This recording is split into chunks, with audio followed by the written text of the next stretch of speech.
नमस्कारम to all of you. मैं दीपक कुमार और आप देख रहे हैं मैथमेटिकल स्कूल। ये लेक्चर नंबर 7 है। आज हम लोग वेक्टर स्पेस पढ़ेंगे, मैट्रिक्स और डिटरमिनेंट। ये लेक्चर 6 तक में पूरा कंप्लीट हो गया है। ठीक है, वेक्टर स्पेस शुरू करते हैं।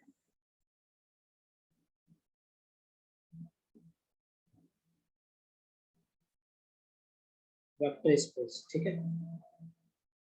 देखिए, वेक्टर आप लोग 9th में सुने हैं, ठीक है। फिर 12th में आप लोग इसके बारे में बहुत पूरे डिटेल से पढ़े, 11th में, 12th में, ठीक है। 11th 12th में मतलब आप इंटरमीडिएट में इसके बारे में पूरे डिटेल से पढ़ चुके हैं। बट यहाँ पर लीनियर अलजेब्रा में वेक्टर नाम जो है हम लोग मैट्रिक्स को देते हैं, ठीक है। अगर मान लीजिए रॉ मैट्रिक्स है तो इसको हम लोग रॉ वेक्टर भी बोल सकते हैं।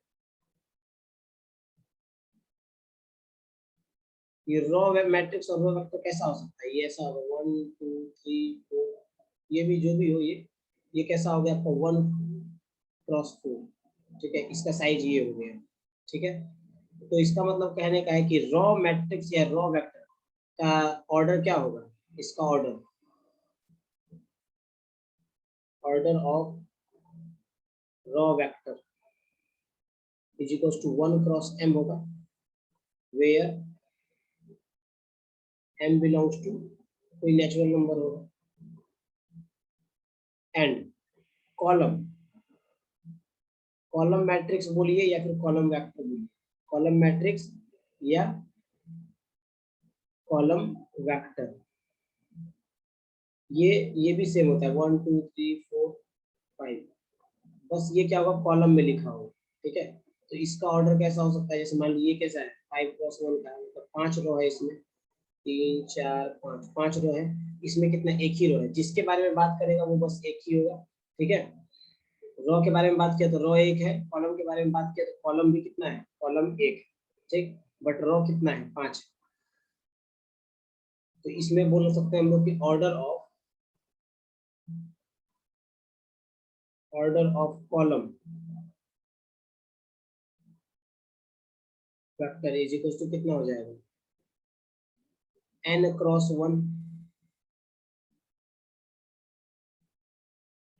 1, वेयर n बिलोंग्स टू क्या? नेचुरल नंबर होगा। तो ये है रो वेक्टर और कॉलम वेक्टर, ठीक है। अब ओरिजिनल ऐसे ही सिर्फ अगर वेक्टर बोल दिया जाए तो यहाँ पर हम लोग समझ सकते हैं, वेक्टर कुछ भी बोल दिया जाए, वेक्टर का मतलब मैट्रिक्स समझिए, ठीक है। लीनियर अलजेब्रा में मैट्रिक्स को वेक्टर वर्ड से ज्यादा हम लोग बोलते हैं। तो वेक्टर होगा, वेक्टर कोई भी ऑर्डर का हो सकता है, जैसे 1 2 3 0 -1 2 3 1 -2, ये 3 क्रॉस 3 का वेक्टर है, ऐसा कह सकते हैं, ठीक है। तो ये आपका वेक्टर हो गया। अब वेक्टर में ही हम लोग अब बहुत बहुत नया नया चीज देखेंगे, क्योंकि वेक्टर स्पेस एक खुद अपने में एक नया टॉपिक है, ठीक है। एक नया नाम आता है इंटरनल कंपोजिशन।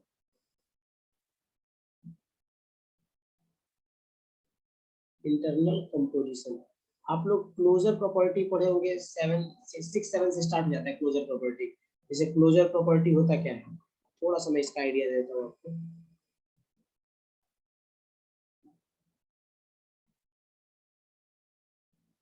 क्लोजर प्रॉपर्टी, ठीक है। जैसे मान लीजिए कि 1 आपने नेचुरल नंबर से उठाया, 2 को भी आपने नेचुरल नंबर से उठाया, अब इस दोनों को जोड़ दिए तो जो इसका रिजल्ट आएगा 3, ये भी नेचुरल में होना चाहिए। अगर ऐसा होता है तो इसका मतलब कि ये क्लोजर प्रॉपर्टी हो गई। क्लोजर प्रॉपर्टी, एसोसिएटिव, कम्यूटेटिव, ये सब 7 से स्टार्ट हो जाता है, ठीक है। सीबीएसई बोर्ड में और बिहार बोर्ड में भी, बिहार बोर्ड में हिंदी में लिखा होता है, ठीक है। ये क्लोजर प्रॉपर्टी हो गया।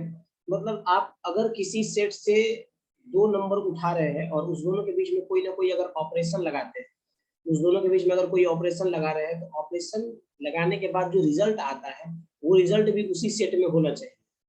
तो वही यहाँ पर इंटरनल कंपोजिशन भी कुछ ऐसा ही है।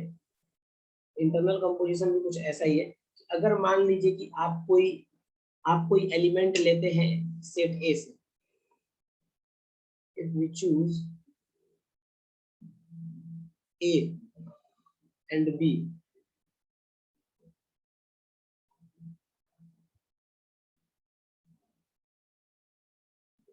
बिलोंग्स टू नेचुरल नंबर, ठीक है, and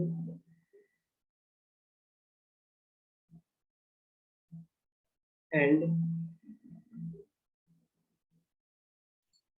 A star B belongs to natural number. अगर ए और बी आप नेचुरल नंबर से ले रहे हैं, मतलब किसी सेट से ले रहे हैं, इसको एस कर दीजिए, नेचुरल क्यों, इसको एस कर दीजिए, ठीक है, एस, ये सेट है कोई। अगर ए और बी आप किसी सेट से ले रहे हैं तो ए स्टार बी भी आपको उसी सेट में आना चाहिए, उसी सेट एस में आना चाहिए, ठीक है। तब कहेंगे then we can say star is an internal composition on S। Star क्या है, इंटरनल कंपोजिशन है S में। मतलब अगर आप किसी घर से, मतलब मान लीजिए इसको एग्जांपल से मैं समझाता हूँ, किसी घर से, ये कोई नेचुरल नंबर कोई मान लीजिए कोई घर है, इससे अगर एक इसके घर का अगर एक बात पता चला, वो बात अगर ए है, ठीक है, इसके घर का कोई बात पता चला आपको, ठीक है, और इसी घर का बात किसी एक और आदमी को पता चल गया, वो बी, ठीक है, इसी घर का बात किसी एक और आदमी बी को पता चल गया, ठीक है ना। अब अगर ये ए और ये बी आपस में होता है ना गॉसिप करना, ठीक है, चुगलीबाजी कर लिया कि ये इसको बोला कि इसके घर में ऐसा हो गया, ये इसको बोला कि इसके घर में ऐसा हो गया, तो दोनों के बात करने पर जो रिजल्ट आता है, तो दोनों बात किया, जो कुछ भी बात करना हुआ दोनों कर लिया। अब दोनों के बात करने के बाद ये दोनों अगर किसी को ना बताए तो इसके घर की बात यहीं पर सिमट करके रह गई, ठीक है, इसके घर की बात यहीं पे सिमट के रह गई।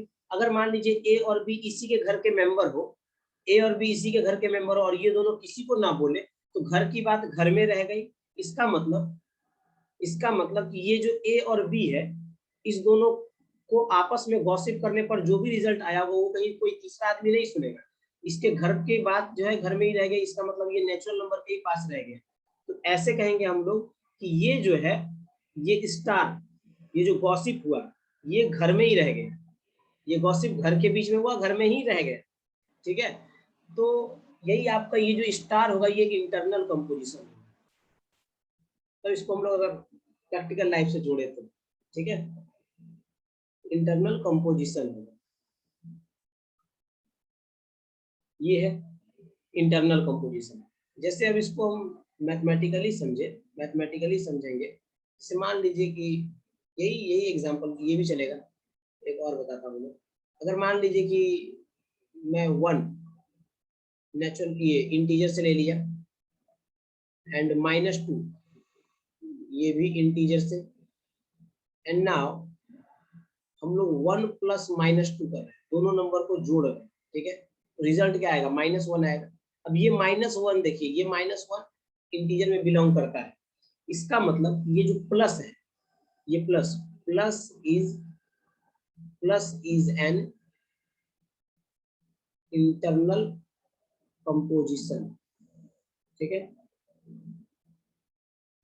ऑन एस, ये होता है, समझ में आ गया। तो ये आपका इंटरनल कंपोजिशन। आगे बढ़ते हैं, इंटरनल कंपोजिशन हो गया, अब है external composition.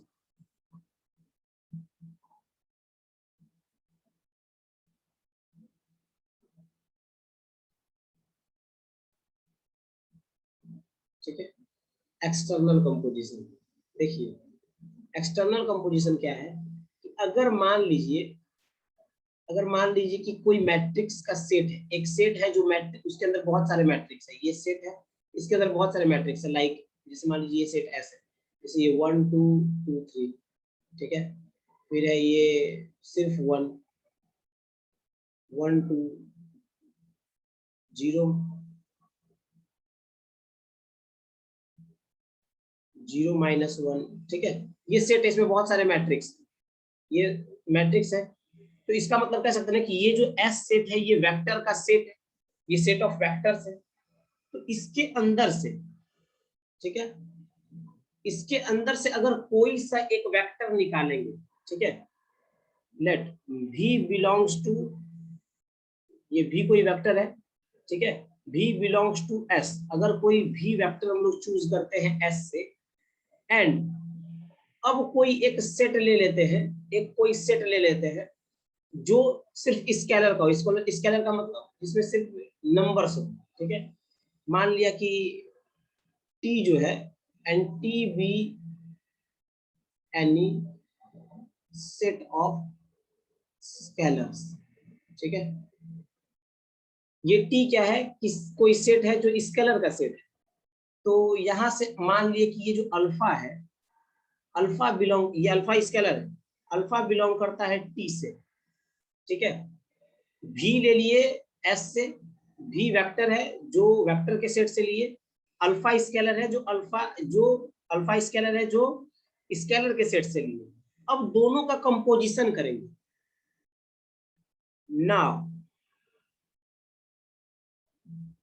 Alpha star v, alpha star v belong कर गया अगर s में, यही वेक्टर वाले सेट में, ठीक है, यहीं पर ये बस याद रखने वाली चीज है, अल्फा लिए हम लोग इससे स्केलर से, और ये भी ले रहे हैं हम लोग, मतलब कोई मैट्रिक्स उठा लिए, कोई मैट्रिक्स उठा लिए, अब इस दोनों का प्रोडक्ट करेंगे, इस दोनों का प्रोडक्ट करेंगे, मतलब प्रोडक्ट जो भी ऑपरेशन लगाना हो, प्लस करना हो, माइनस करना हो, मल्टीप्लाई करना हो, ऑपरेशन का मतलब क्या होता है, ये होता है ना, प्लस माइनस मल्टीप्लाई, जो कुछ भी करना, ठीक है, डिवाइड, जो कुछ भी करना हो, तो इस दोनों के बीच में ऑपरेशन लगाएंगे, मैट्रिक्स और किसी स्केलर के बीच में, और जो रिजल्ट आएगा वो तो मैट्रिक्स ही आएगा, और वो मैट्रिक्स अगर इस सेट के अंदर हुआ, इस सेट में कहीं ना कहीं मिल गया ढूंढने पर, ठीक है, तब कहेंगे कि ये जो स्टार है, then we can say star is an external composition,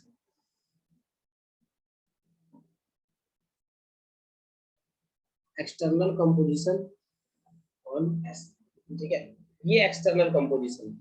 अब मैं इसका एग्जांपल देता हूँ आपको, बहुत अच्छा सा एग्जांपल, जैसे मान लीजिए ऐसे ही, पहले ये तो पहले नॉर्मल एग्जांपल समझिए, जो जिससे मैं आपको डेफिनेशन, ये डेफिनेशन है आपका, ठीक है, रेक्टिफिकेशन है, रट लीजिए इसको, ये आसान से देखिए, आपके बुक में बहुत बड़ा बड़ा डेफिनेशन लिखा हुआ है, घुमा फिरा के लिखा हुआ है, बस बात इतना ही है, और इतना ही आपको याद रखना है, और इतना ही याद रहेगा लास्ट तक, ठीक है, कि आप इसके कोई सेट है वेक्टर का, उससे कोई एक वेक्टर निकाल लीजिए, ठीक है, कोई स्केलर का सेट है, उससे एक स्केलर निकाल लीजिए, कोई एक स्केलर निकाल लीजिए, दोनों को आप ऑपरेशन लगाइए, दोनों के बीच में ऑपरेशन लगाने के बाद, दोनों के बीच में कोई सा ऑपरेशन लगाइए, अगर ऑपरेशन लगाने के बाद कोई सा, मतलब अपने मन से नहीं, जो गिवन ऑपरेशन, ठीक है, जो गिवन ऑपरेशन, जो ऑपरेशन आपको दिया गया है लगाने के लिए, वो ऑपरेशन लगाइए, जो रिजल्ट आता है, मतलब जो वेक्टर आता है, ठीक है, वो वेक्टर आपको इसी सेट के अंदर मिलना चाहिए, अगर इस सेट के अंदर मिल गया, इसका मतलब वो जो ऑपरेशन लगाए हैं आप, वो जो स्टार ऑपरेशन था, ठीक है, जो भी हो, प्लस माइनस डिवाइड, जो कुछ भी हो, ठीक है, वही ऑपरेशन आपका एक्सटर्नल ऑपरेशन कहलाता है, और कुछ नहीं, ठीक है। एग्जाम्पल देखिए इसका, एग्जाम्पल जैसे मान लिया कि कोई सेट एस है, ठीक है, कोई सेट एस है, इसके पास है मैट्रिक्स, इसके अंदर मतलब वेक्टर सब अंदर में रखा हुआ है, वो वेक्टर है ऐसा, 1 2 -1 2 0 1 0 2 0 1 -2 0, ठीक है, ये ले लिया मैंने एक सेट ऑफ वेक्टर्स, ठीक है, and set of scalars be natural number, ठीक है, आपने नेचुरल नंबर ले लिया सेट ऑफ स्केलर, ठीक है, सो चेक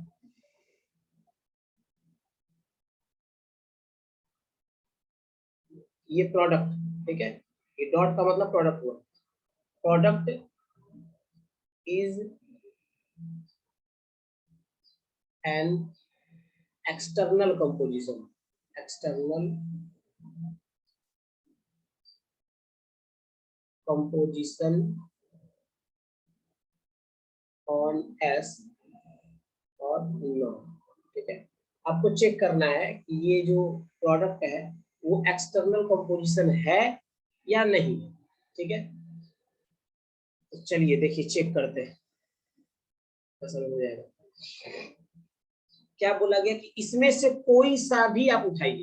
देखिए let V belongs to S, V मतलब क्या, कोई एक तो नहीं बोला कि बस कोई एक उठाना है, हो गया तो हो गया, कोई एक उठाइए जो आपका मन कर जाए। इसका मतलब कि जो भी अगर उठाए, जो भी उठा ले, ठीक है, उसको किसी स्केलर के साथ हम प्रोडक्ट करेंगे तो उस सेट में आना चाहिए, मतलब S में आना चाहिए, जो कुछ भी उठा ले। ठीक है, तो अगर मान लीजिए मैं उठाता हूं 1 2,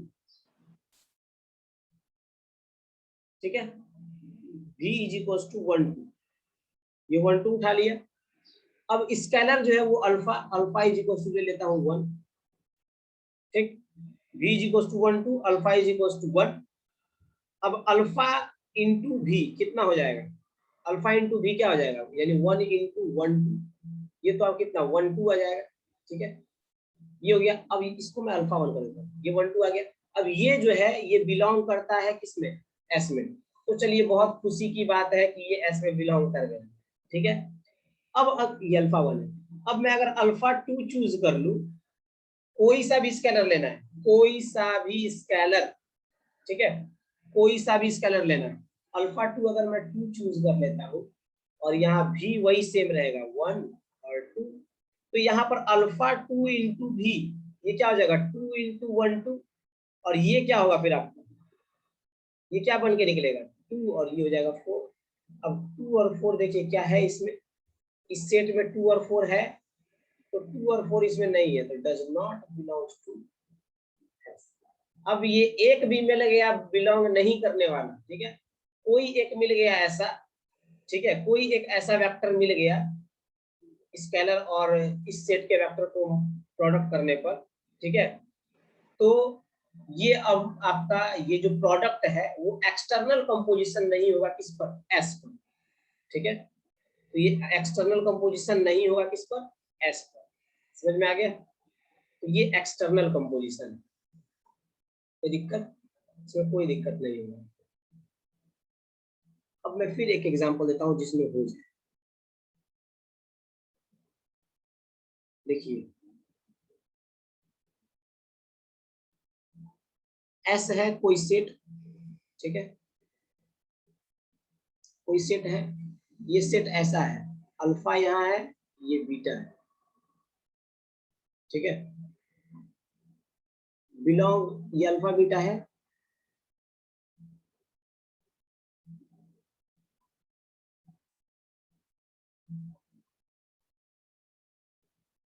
such that alpha and beta belongs to, alpha and beta belongs to real number। ठीक है, ये अल्फा बीटा है, अल्फा बीटा बिलोंग करता है रियल नंबर से। ठीक है, ये आपका 2 क्रॉस 1 है, and the set of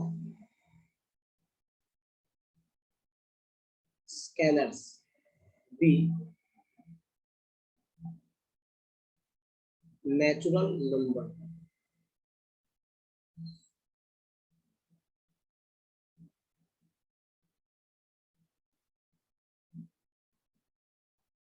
And now check product is an external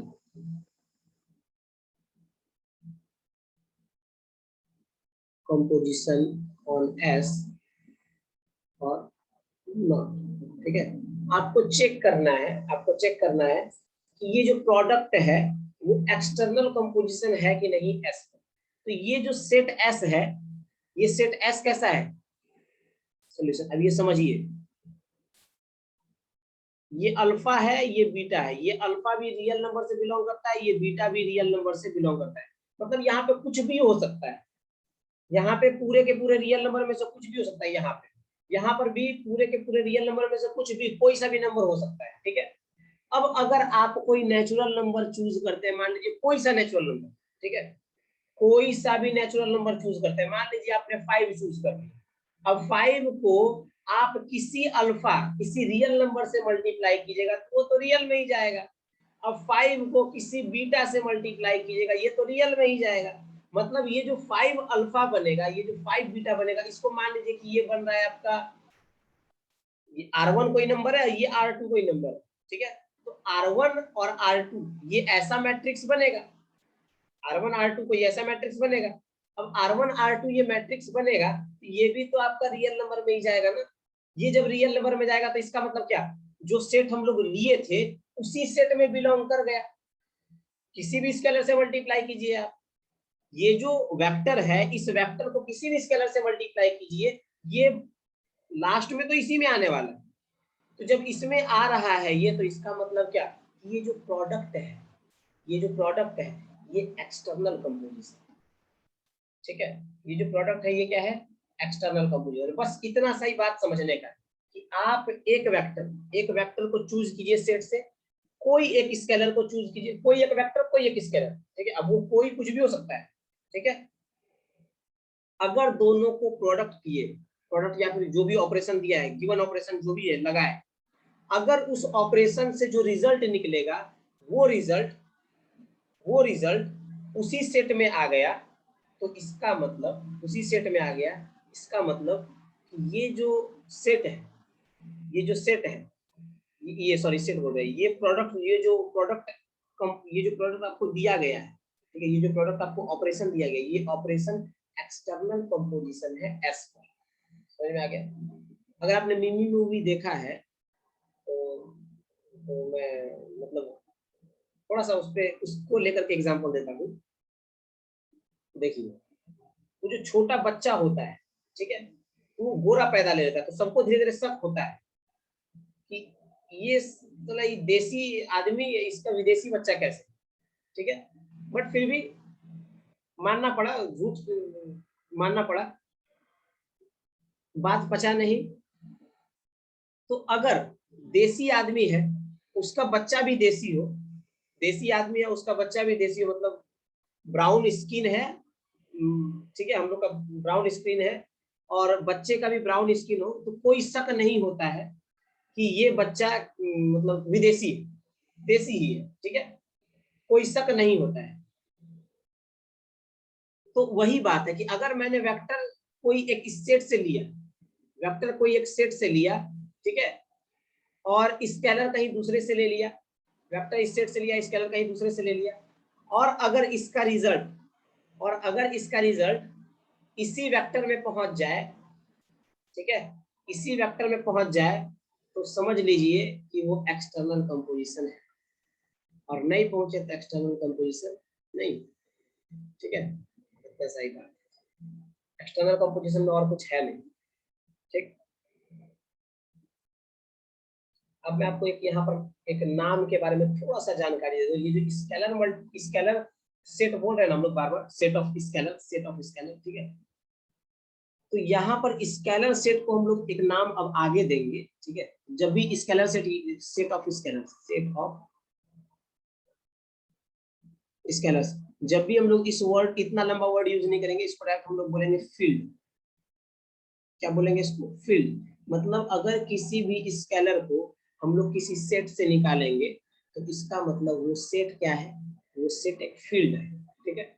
यहाँ पर फील्ड के बारे में आपको ग्रुप थ्योरी में ज्यादा पढ़ना है, मैं वहां पर जब पढ़ाऊंगा ग्रुप थ्योरी तो वो बताऊंगा अच्छे से, ठीक है। यहाँ पे आपको फील्ड बस इतना सा नॉलेज रखिए कि जिस भी सेट से किसी स्केलर को निकाल रहे हैं इस वेक्टर के लिए, वेक्टर में ऑपरेशन लगाने के लिए, ठीक है, तो उस स्केलर वाले सेट को हम लोग फील्ड कहेंगे, ठीक है। ये एक्सटर्नल कंपोजिशन समझ में आ गया। कोई सा भी आप वेक्टर लीजिएगा, ठीक है, कोई सा भी वेक्टर, ठीक। तो और कोई स्केलर लेकर के कंपोजिशन कीजिए, उसका मतलब ऑपरेशन लगाइए, और इस सेट ऑफ वेक्टर में पहुंच गया वो वेक्टर, रिजल्ट वेक्टर, तो इसका मतलब ये क्या हो जाएगा, ये आपका वो जो ऑपरेशन लगाया है, ये ऑपरेशन आपका एक्सटर्नल कंपोजिशन हो गया। अगर मान लीजिए कि कोई एक वेक्टर ऐसा मिल गया, कोई भी एक वेक्टर ऐसा मिल गया, ठीक है, कोई भी एक वेक्टर ऐसा मिल गया जिससे स्केलर को स्केलर जिससे वेक्टर और स्केलर के बीच में कंपोजिशन करने पर, मतलब ऑपरेशन लगाने पर, ठीक है, वो वेक्टर उस सेट में नहीं पहुंचा। कोई एक वेक्टर मिल गया, ठीक है, जिससे किसी स्केलर का कोई स्केलर लेंगे और कंपोजिशन लगाएंगे, कंपोजिशन लगाने पर जो रिजल्टेंट वेक्टर होगा वो वेक्टर उस सेट में नहीं पहुंचा, इस सेट में नहीं पहुंचा, तो इसका मतलब कि वो जो ऑपरेशन लगाए हैं, ये जो ऑपरेशन लगा, कोई भी ऑपरेशन, ये जो स्टार ऑपरेशन लगाए हैं, ये ऑपरेशन एक्सटर्नल कंपोजिशन नहीं है। समझ में आ गया? ये एक्सटर्नल कंपोजिशन नहीं है, ठीक। या फिर अगर कोई स्केलर मिल गया, ठीक है, और स्केलर ऐसा मिला कि आप उसको प्रोडक्ट किए, मतलब ऑपरेशन लगाए और इस सेट में नहीं पहुंचे, ठीक है, तो भी वो क्या होगा? एक्सटर्नल कंपोजिशन नहीं होगा। एक्सटर्नल कंपोजिशन कौन? ये स्टार एक्सटर्नल कंपोजिशन नहीं होगा, जो भी ऑपरेशन लगाया है वो एक्सटर्नल कंपोजिशन नहीं होगा। तो आपको समझने की बात है कि फुल एंड फाइनली आपको इस सेट में पहुंचना है, ठीक है। इस सेट में पहुंच गए तो बहुत अच्छी बात है, एक्सटर्नल कंपोजिशन ये हो जाएगा। नहीं पहुंचे तो नहीं हो, ठीक है। अब आगे कहीं भी दोष, ठीक है, एक्सटर्नल कंपोजिशन आपको समझ में आ गया। अब पढ़ते हैं वेक्टर स्पेस का डेफिनेशन और वेक्टर स्पेस। ये दो चीज यूज पड़ेगा इसलिए इसको बताया। वेक्टर स्पेस, ठीक है, वेक्टर स्पेस। देखिए कोई एक फील्ड लेंगे हम लोग, कोई एक फील्ड लेंगे, ठीक है, और इस फील्ड के साथ प्लस ऑपरेशन और प्रोडक्ट ऑपरेशन लेंगे, ठीक। लेट कोई फील्ड एफ है, बताया था अभी, सेट ऑफ स्केलर्स, ठीक है, set of scalar, set of scalar लिए एफ, और उस एफ के लिए हम लोग क्या ले लिए? एक प्लस ऑपरेशन लिए और एक प्रोडक्ट ऑपरेशन लिए, ठीक है, और हम लोग एंड भी बी नॉन एम्प्टी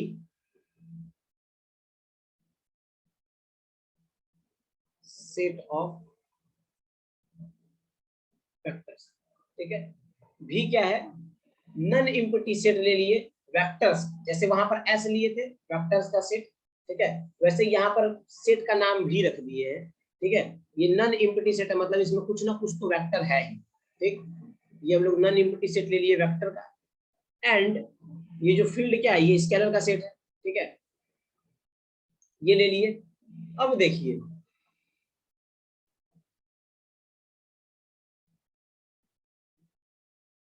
एंड नहीं है, बस डाटा में डेफिनेशन पोस्ट, ये ले लिए। देन जैसे यहाँ पे इसको फील्ड बोल देते हैं, एक बाद में कंफ्यूजन हो जाएगा, and F be a field of, F be a set of, field ही बोलिए, field set of scalars, then v is a vector space, v is a vector space if, अब कुछ यहाँ पर प्रॉपर्टी है, ठीक है, वो फॉलो हो गया तो v क्या बन जाएगा? वेक्टर स्पेस बन जाएगा। यहाँ पे एक चीज समझिए, ये बहुत अच्छा समझने वाला बात है। ये कोई फील्ड ले लिए, उसके साथ कंपोजिशन क्या है? प्लस है, और कंपोजिशन क्या है? प्लस है और क्या है? प्रोडक्ट है, प्लस है और प्रोडक्ट है।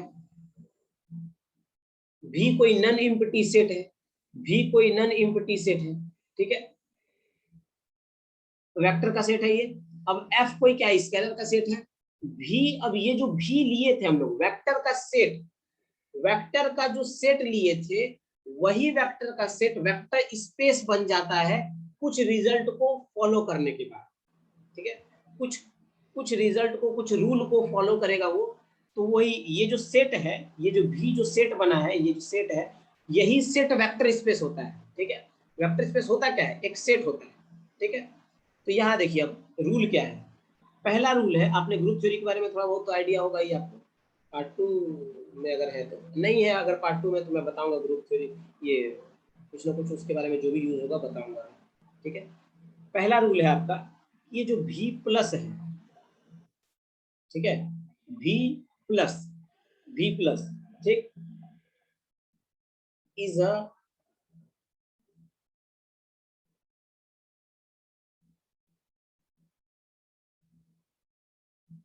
Abelian group. ये अबेलियन ग्रुप होना चाहिए। दूसरा बताऊंगा अबेलियन ग्रुप क्या होता है, टेंशन मत लीजिए, अभी तुरंत बताऊंगा, जस्ट पहले मैं रूल बता दूं तुरंत। स्केलर लेंगे किससे, एफ से, स्केलर लेंगे एफ से। अब ये जो एफ स्केलर है, इसका प्रोडक्ट करेंगे, इसका प्रोडक्ट करेंगे किससे, वी से। ये जो वेक्टर निकालेंगे इससे, मान लीजिए यहाँ पर वेक्टर को हम लोग क्या करते हैं, वेक्टर को बोल देते हैं यू। ठीक है, अल्फा स्केलर है, यू कोई वेक्टर है, दोनों का कंपोजिशन करेंगे मतलब प्रोडक्ट करेंगे। ठीक है, अब ये जो प्रोडक्ट करेंगे ये बिलोंग करना चाहिए किसमें, वी सेट में। ठीक, यहाँ बोल देते हैं हम लोग where, where alpha belongs to F and alpha belongs to F and U belongs to V. ठीक, तीसरा है, अल्फा को हम लोग, अल्फा को हम लोग प्रोडक्ट करेंगे दो वेक्टर के सम के साथ। ठीक है, अल्फा को प्रोडक्ट करेंगे दो वेक्टर के सम के साथ। अच्छा ये देखिए अल्फा क्या है, लेफ्ट साइड में, अल्फा लेफ्ट साइड में, तो इसको बोलते हैं प्री प्रोडक्ट। ठीक है, अल्फा को प्री प्रोडक्ट करेंगे दो वेक्टर के सम के साथ। ठीक है, तो ये जो है ये होना चाहिए कुछ ऐसा, अल्फा यू प्लस अल्फा भी। ठीक है, ऐसा हो गया, तो ये रिजल्ट फॉलो हो गया है। ठीक है, तो इसमें देखिए अभी हम लोग बोल सकते हैं वेयर, वेयर अल्फा तो आपका वही फील्ड से होगा एंड यू भी बिलोंग करना चाहिए भी से। फोर्थ रिजल्ट क्या है आपका, फोर्थ रिजल्ट है अल्फा प्लस बीटा, मतलब इस बार दो स्केलर ले रहे हैं, इस बार दो स्केलर ले रहे हैं। अब इस दो स्केलर के सम को, दो स्केलर के सम को प्री प्रोडक्ट करेंगे किसी वेक्टर के साथ, किसी एक वेक्टर के साथ। दो स्केलर के सम को, इसको देखिए ऐसे बोल सकते हैं, दो स्केलर के सम को प्री प्रोडक्ट करेंगे। इसके लेफ्ट साइड में लिखा है, वेक्टर के लेफ्ट साइड में लिखा हुआ है, इसका मतलब प्री प्रोडक्ट हो रहा है ये स्केलर के साथ। तो प्री प्रोडक्ट करेंगे, प्री प्रोडक्ट करेंगे स्केलर के सम से वेक्टर को, किसी वेक्टर को, और इसका रिजल्ट आना चाहिए कुछ ऐसा, अल्फा यू। ठीक है, alpha u plus beta you. ठीक, यहाँ फिर से वेयर अल्फा बीटा आपका बिलोंग करेगा किससे, अल्फा बीटा बिलोंग करेगा एफ से एंड यू बिलोंग करेगा बी से। पांचवा रिजल्ट है अल्फा बीटा दो स्केलर का प्रोडक्ट किसी वेक्टर के साथ प्री प्रोडक्ट करेंगे। ठीक है, तो ये आना चाहिए आपका अल्फा बीटा यू। ठीक है, ऐसा आ गया फॉर ऑल अल्फा बीटा, ये दिस आपको पता है। ठीक, छठा, अगर कोई आइडेंटिटी एलिमेंट ले रहे हैं, ठीक है, ये आई है, आई मतलब इसको आइडेंटिटी एलिमेंट बोलिए। ठीक है, वन लिख रहा हूं मैं, वन लिख रहा हूं, बट ये आइडेंटिटी एलिमेंट है, नॉट वन। ठीक है, मैट्रिक्स में ये, अगर मैट्रिक्स होगा तो मैट्रिक्स में ये 1 0 0 1 ये आइडेंटिटी हो जाएगा। ठीक है, अगर कोई नंबर में होगा तब 1 होगा, अगर कोई मतलब ग्रुप में होगा तो ई होगा। ठीक, ये ध्यान देना है हमेशा, इसको ऐसा नहीं बोलेंगे कि ये आइडेंटिटी एलिमेंट है, ये 1 ही होगा, नहीं, ये बस एक नोटेशन है आइडेंटिटी एलिमेंट का, ये वैरी करता है जगह जगह पे। ये 1 को प्रोडक्ट करेंगे, मतलब आइडेंटिटी एलिमेंट को प्रोडक्ट करेंगे किसी वेक्टर के साथ, किसी वेक्टर के साथ, और रिजल्ट सिर्फ वेक्टर आना चाहिए। ठीक है, for all, for all u belongs to G. ठीक है, यहाँ लिख देता हूँ मैं, where one is an identity element.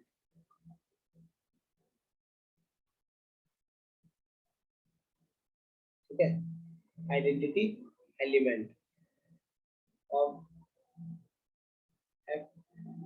ठीक है, एफ से हम लोग लिए है आइडेंटिटी एलिमेंट। ये समझ में आ गया। अब देखिए, ये वेक्टर स्पेस था। अब इसका कुछ रिजल्ट देखते हैं हम लोग, कुछ रिजल्ट। ठीक है, देखिए मैं भी कुछ रिजल्ट आपको बता देता हूँ। ठीक है, the set of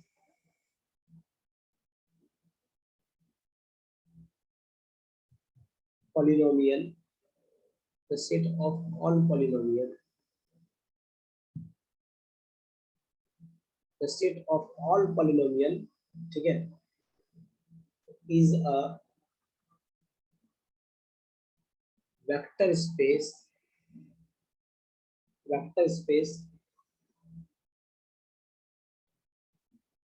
vector space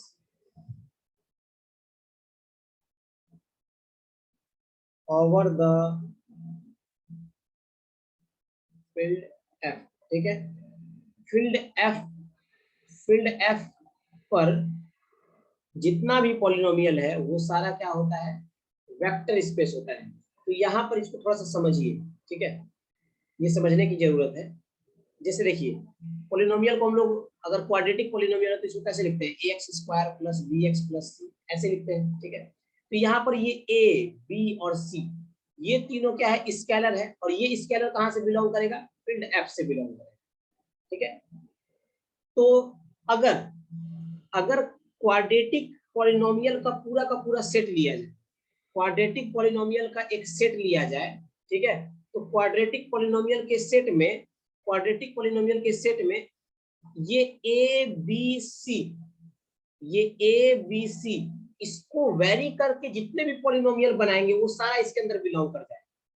मतलब अगर हम ऐसा बोले, अगर ऐसा बोले कि सेट एस है, सेट एस है। ठीक है, और ये सेट एस कैसा है, ax² + bx + c। ठीक है, सच दैट ठीक, such that a, b, c, a, b, c belongs to पूरा का पूरा रियल नंबर। ठीक, पूरा का पूरा real number. And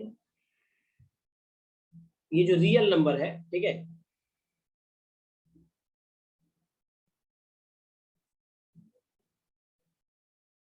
sorry, and field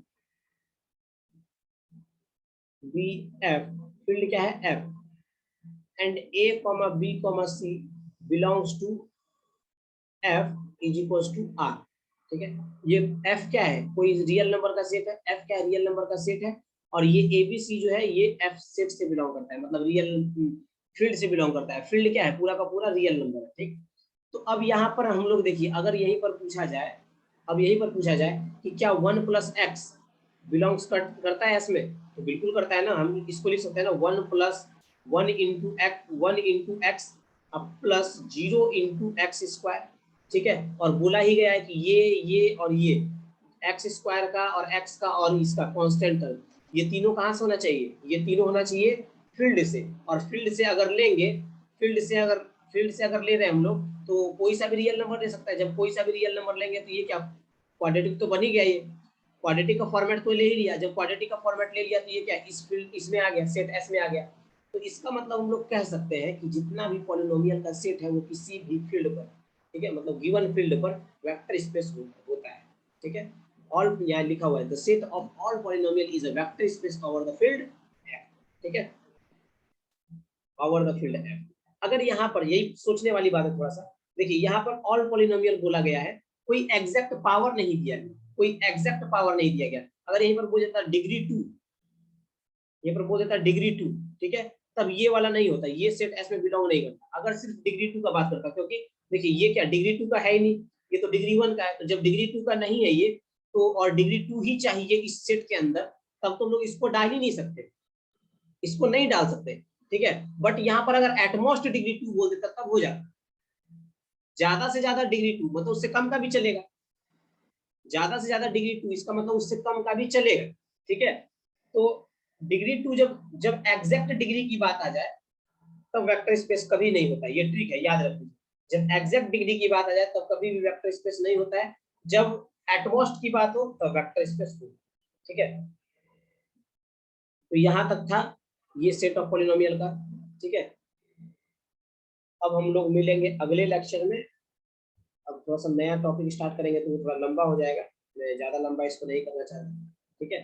अगले लेक्चर में मिलेंगे हम लोग, तब तक के लिए आपको बहुत बहुत धन्यवाद, ठीक। और रिवाइज कीजिए। अब जैसे मान लीजिए कि अगर आप इसको रिवाइज कर रहे हैं, मतलब इसको बना रहे हैं, देख लिए, ठीक है, कॉन्सेप्ट समझ में आ रहा है, क्वेश्चन आपसे हो रहा है, ठीक।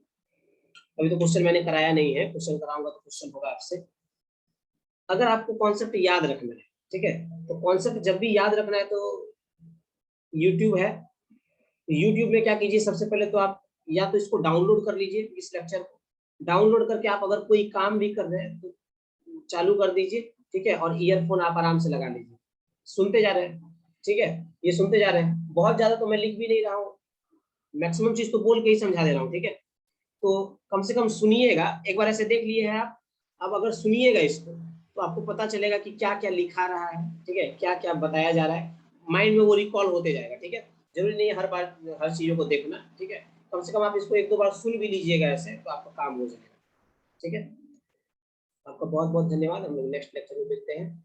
ये आपका वेक्टर स्पेस शुरू हो गया है, देखते हैं कितना 4-5 लेक्चर में ये भी खत्म हो जाएगा, ठीक है।